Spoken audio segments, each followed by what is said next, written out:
Good day, and thank you for joining us for another edition of Conversations with AARP in the Virgin Islands. I'm Troy Deshabere Schuster, State Director for AARP in this territory. After 51 years, the Virgin Islands Agriculture and Food Fair remains one of the Virgin Islands' most iconic events, boasting record breaking numbers of attendees from across the territory and other parts of the Caribbean. This annual fair pulls together an impressive list of vendors highlighting Virgin Islands people, cuisine, and culture, all while helping to position St. Croix as an agritourism destination in the Caribbean. Today's interview will provide listeners with the point of view of the Agriculture and Food Fair Board overseeing this annual event on what to expect as a fairgoer or vendor and what has made the event a success for the past 50 years. I'm pleased to welcome today's guest, Luther Renee, who is a member and vice chair of the Agriculture and Food Fair Board for this year's Agrifest. Renee, welcome to the show. Thank you very much. I'm delighted that you have invited me, and I'm very happy to be here to discuss the Ag Fair and what it all entails. And we're happy that you're here with us in this show. I know that you've been involved in the Ag Fair for many, many years. So I view you as an expert on the fair. And so we look forward to hearing more about the fair from you. And first of all, tell us more about your role. We know that you're a member of the board, but tell us how many years you've been on the board and what you do for the fair, because it's more than just being a board member. All right. I I have been on the board now 15 years. I became a member, the vice president, and the director of operations when I became the assistant commissioner of agriculture 15 years ago. So that's the role I still serve. I am no longer assistant commissioner of agriculture, but I'm still on as the vice chair of the board, director of operations. And what that involves is the logistics, the placement of almost every booth on the acreage that we have. So it's a very detailed and difficult job, you might say, because you need to find space for all vendors and all exhibitors. So it is very taxing, so to speak. Yeah, it is taxing. It's a lot of property, a lot of vendors, and people displaying their wares and their work, like AARP always displaying our work there at the fair. And I know that sometimes we give you a hard time to get the space that we want. Comes with the territory. Everybody wants to get the most ideal spot, the best piece of real estate. Of course, I need to say it's not always possible because of the demands made by not only the fair goers and the exhibitors, but government agencies like the police would want to have, and I know that rings a bell with you. The police wants to have a particular area where they can have the surveillance cameras and the operation centers. So that takes up some space. So we have to work around those mandates many times when we have to place every single person who needs a space on at the ag fair. Now, before we get into some more of the particulars about the fair, let's back up a little bit and tell us the history of the ag fair. I mean, I'm now in my 50s, and I remember being a very young child going to the fair, but I have never taken the time to learn the history of the fair. So, if you will fill us in on that a little bit, its origins and so forth. The origin of it really was the concept of creating an avenue where local foods, culture, arts, and cuisine would be on display. There was also a very self centered or selfish motive that it would also promote agriculture production in the Virgin Islands. So, if you have this avenue where you could display those things, the hope was the farmers would go out, produce a lot, so they could have it on display at that particular time. So, it was food production, culture, art, and everything that is Virgin Islands in origin, especially Virgin Islands cuisine, was a big deal.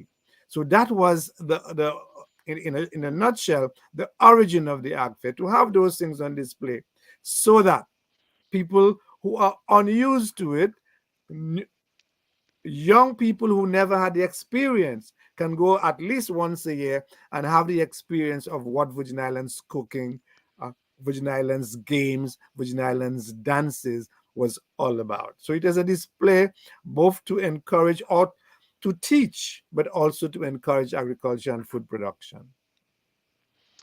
And over the years, it has certainly grown. Can you give us a little data or a little idea of the growth? Like, for instance, the increase in the number of vendors and exhibitors, and also the increase in the number of participants, people who are attending the fair. Oh, absolutely. Vendors, in particular, at the exhibitors booth, for instance, the one I'm most familiar with, we were in the 50s. This year, we are we are able to accommodate 77 vendors, and we have a waiting list of 22. Wow. We couldn't fit everybody, so that's how far and how much it has expanded. In the food and refreshment areas is the same thing. There is a waiting list. What you will notice too, that in terms of expansion, we have been allowing food trucks to come in the recent past. Only for the last 2 years, we have allowed food trucks, people who couldn't get refreshment or food booths, we're allowing them now to come with their trucks, so that more people would get a little bit of the revenue that the fair obviously generates. So it's expanding beyond our dreams, and we want to expand even more. What we need is to have an area not only where there is land on the fairgrounds, but the question for us and for me in particular is, will people visit those areas? We are also concerned about the vendors getting the kind of traffic that they need. So while we might place you somewhere, you may not get the traffic. So we want to take all of those into consideration. This year, we are opening some new areas with vendors to see how much traffic it gets. So in the future, we might decide to use that as a regular spot for farmers and for vendors. So to answer the So question, we're expanding exponentially. yeah, yeah. Well, that's pretty significant. That's over the past few years, you could potentially see a double, because you said it was 50 some not long ago, and it went up to 72 now, plus a waiting list of over 20. So that is potentially about 100 this year. So just in the last couple of years or so, we see it potentially doubling if you had space to accommodate all of those on the waiting list. And if we go back to its early days, we've probably seen it triple or quadruple over those years. Oh, absolutely. And what about the numbers of people who attend? How many people come to the fair? Like last year, how many people visited? Even if last year was a slow year because of the pandemic, over the 3 years, we saw 25,000 people Wow. walk across. 25,000. The, the year before the pandemic, we realized 33,000 people over the 3 days. So it's a tremendous amount of people that go up and down the fair on those 3 days. This year, we anticipate even a bigger crowd, because my understanding is there is no hotel room, there is no taxi, there is no rental vehicles, there is no Airbnb. So we know it is because of the fair all of those people are coming. Additionally, we notice a trend that people are sometimes postponing the Christmas vacation and take it in during the ag fair months of February. So we know it's a big tourism attraction. In addition to that, we have vendors and food farmers from the Caribbean islands who normally always visit. And many people in the Virgin Islands often come out to see, well, what else can we do? What are the Caribbean islands doing that we can also follow? So they come with their knowledge and their food crops And maybe it is something we can learn from also. Well, that is really impressive to know that. Well, first of all, the numbers of people that's incredible. So we know we're getting people from all over the U.S. Virgin Islands, sure, from the British Virgin Islands, and then to hear that people are coming from other parts of the Caribbean outside of the U.S. and British Virgin Islands, that's really incredible. So it is taking on a life across the whole region, really. Absolutely. This year we have people from Guyana, St. Lucia, Dominica, Antigua, St. Kitts, Nevis, to name a few. Wow. And so when people come to the fair, I know that for me, it seems like the highlight is the food pavilion to go and get all the wonderful cooked local dishes and cakes and tarts and so forth. And then probably second in line in my mind is all the vendors. But what about the farmers, the real essence of the agricultural fair? Do people go to those areas and learn about the livestock and about farming as well? Oh, absolutely. The farmers market in the garage, what we use as a garage, is often very, very populated because we have plant sales, we have food, we have value added products. So people visit those things to get things that they don't get normally. The jams, the sweets, the party, not only parties, but everything that they don't normally get on a regular basis, especially plants, flowering plants in particular. You would see potential farmers and also people who just want to plant a little garden will go to the farmers market and buy plants that they would not normally obtain during the year. So this is a very much a big place where people visit during the fair also for the farmers market and the value added product area. Great. I remember in previous years also there is like a petting zoo for the children to come in contact with the animals. So we'll be having that again this year. Yes, we do, and they can also buy chicks so that they could have a little husbandry area at their homes so they can buy animals and they can also whatever the petting zoo is still there and they can visit to see what kinds of animals that we produce in the Virgin Islands also. I hope if they're buying chickens, they take good care of them because we certainly have enough of them running around our streets, right? Lots and lots of chickens on this island. But so now, is there any special highlight that one can expect to experience this year at the fair? Anything different, or is it going to be pretty much what we've experienced in the past? There are a few things, but to me, one thing that I've heard about and I'm looking forward to it is a vendor who's going to sell vegan lipstick. Now, Oh, whatever that is, I don't know, but I'm looking forward to see what it's made up of. Vegan lipstick would be an interesting thing for me this year. And the person is coming as far as Florida. We have vendors from Florida. We have one from Atlanta selling tea, bottled tea. And so for me, is the vegan lipstick. I would like to see what that is, what new product. And that'll be the first time we will have such a booth in the vendors area. So I'm looking so forward for to all seeing. Yeah, so for all the ladies listening and viewing, listening to and viewing this show, remember to check out the vegan lipstick. So I would imagine that's lipstick that's not made with any kind of animal fat or any animal product. So for those die-hard vegans, now there's special lipstick for you. So I gave my little plug for that, right? So And that's an interesting thing I'm looking forward to. But of course, so we have the regular rides for the children, the face painting, the bungsies, and all of those things for children. And keep in mind, it's a family day, it's a family affair. So parents who would not normally come out will now bring their children because there are the rides. There's the Coney Island style rides, and there are the bungsies, and there are games for children, which is also very much encouraging to see. It's a whole generational group of people coming to view and enjoy the fair. But of course, always the food is a major, major attraction. Yep, definitely.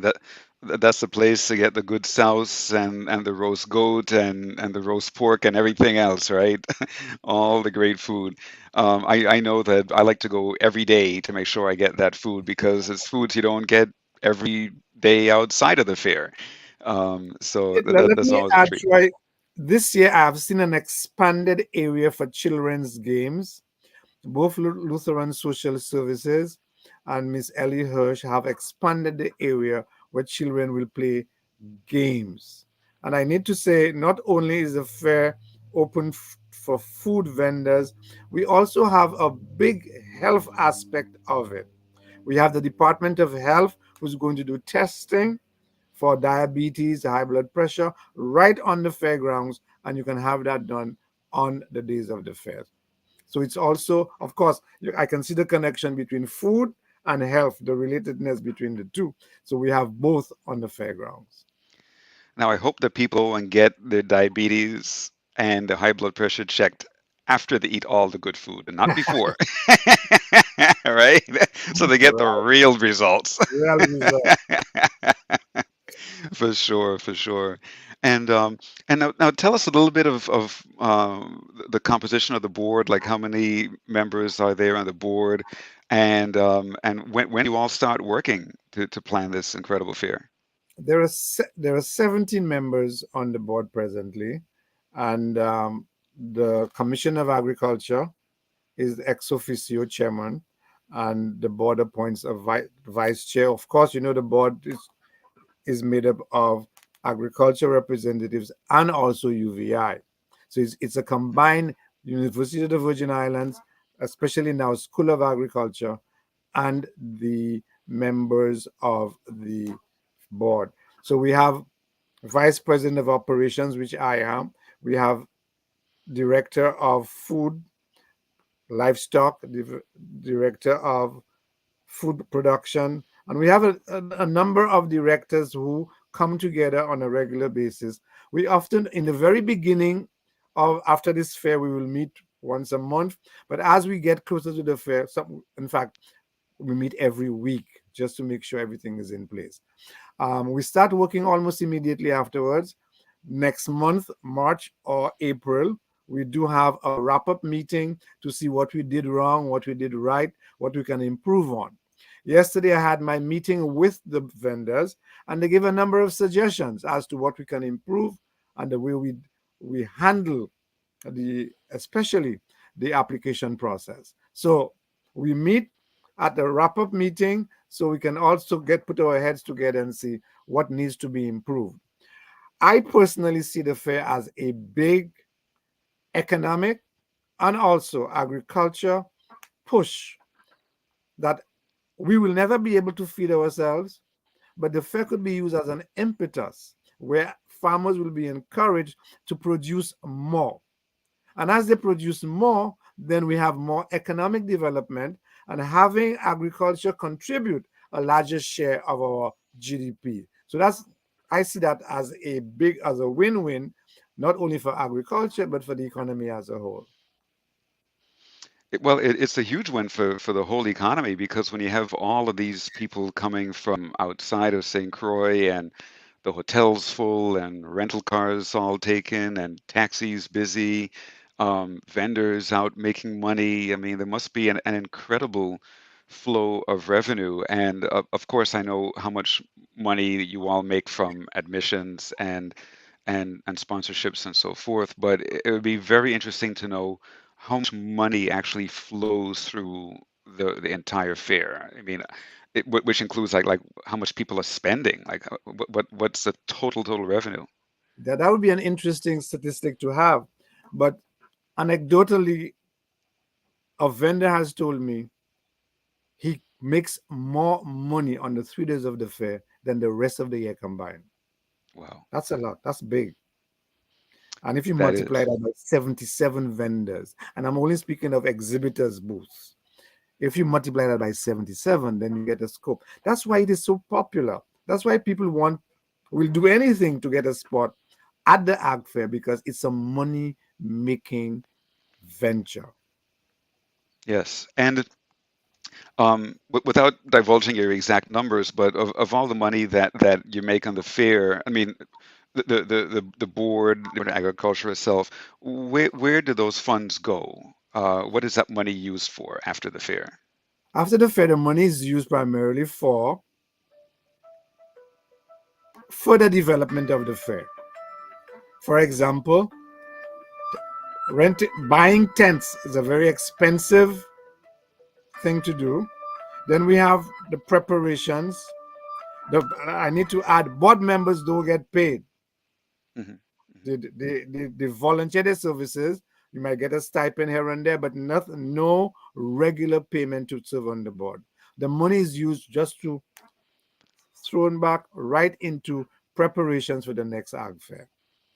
Right, yeah, and I'm sure it is a very expensive Oh, weekend to put on.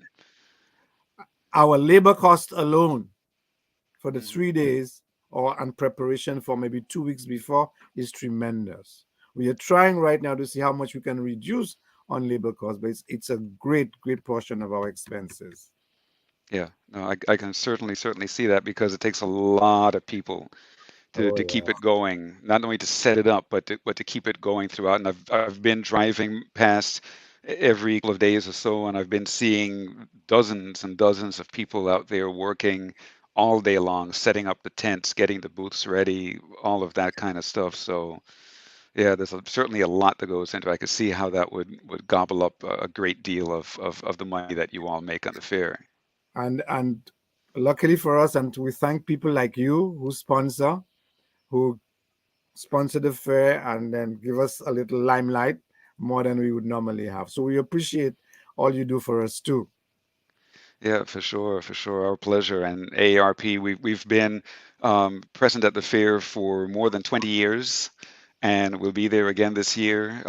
For the listening and viewing audience, we'll be sponsoring the farmers market this year, and we'll have our tents and tables set up right outside of the farmers market on the western end of the fair, so you can encounter AARP there. Everybody loves those big red AARP tote bags to put all of all of their merchandise in, all of the stuff they've bought.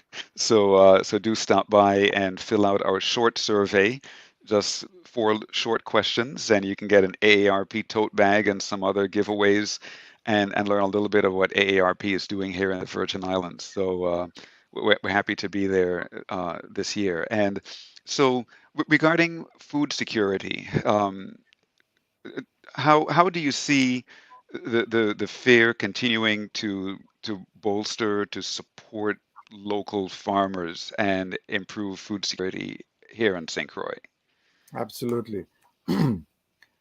We have perfect examples of why we need a more advanced food security system here in the Virgin Islands. We have had hurricanes, and we saw examples recently of the pandemic where the supply chain was just broken, causing massive inflation in the Virgin Islands.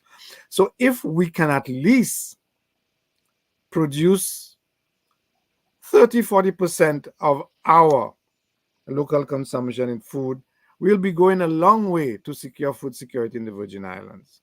So that when a hurricane strikes or we have a pandemic, then we are able to have a secure source of food so that people don't suffer for lack of food or shortage of food, expensive food for that matter. So, in that regard, the ag fair goes a long way encouraging farmers to produce more and at the same time trying to make us a little bit more dependable on our own supplies of food. Food is a necessity. So the more we can depend on ourselves to produce it, the more secure our food supply would be. So, as I said earlier, we may never be able to feed ourselves totally, but we can contribute a great measure towards supplying foods for our people.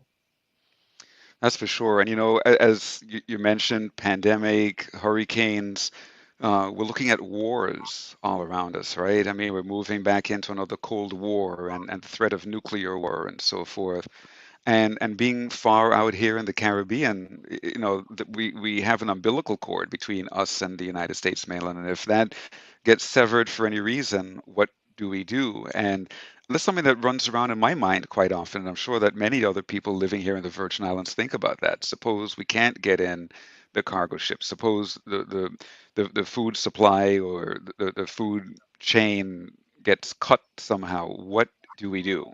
So I think we all need to be thinking about food security here in the Virgin Islands.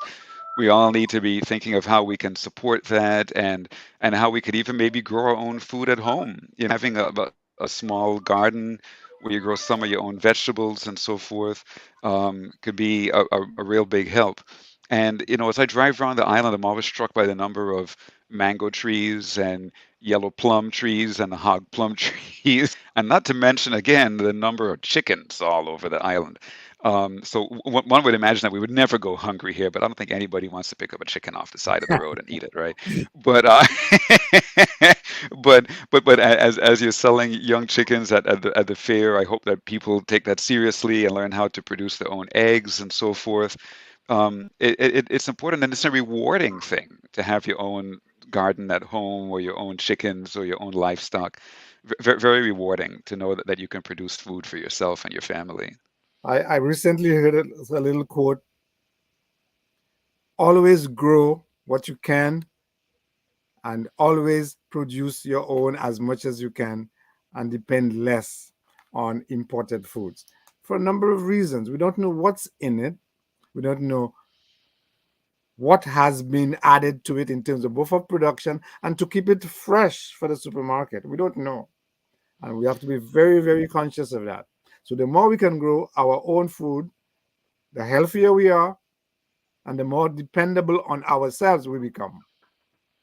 And I'm always struck by smaller islands like Dominica, for instance. You go there and they have all this wonderful fresh food that's produced right there.